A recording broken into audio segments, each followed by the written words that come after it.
د دواړو جهانو سردار مبارک فرمایي هر انسان چې مرینې دی به ستومانې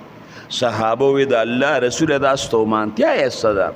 وی کدی نیک وي نو ندیمه دی به ستومانې چې دا نیک عمل مې زیاته ولې نه او کدی به بد عملی نو دی به ستومانې د دې بد عمل نه مې توبه ولې نه وښکو دا مې پرېښوده نه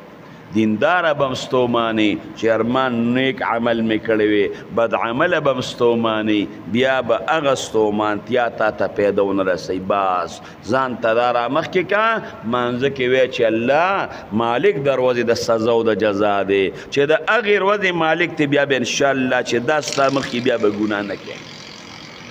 بیا به هیڅ چری ګناه نه کې د دنیا د پولیسو نه یریږي د دنیا د عدالت نه یریږي نو چې کله پولیس والی سیچو ولاړي او ستا نه ګیر چاپیره پولیس او پوجي او دغې وخت په چا ډز نه کې ولې هغه تعیني د الله فرشتې تیني رب العالمین تیني د اختیار زندگی به تیره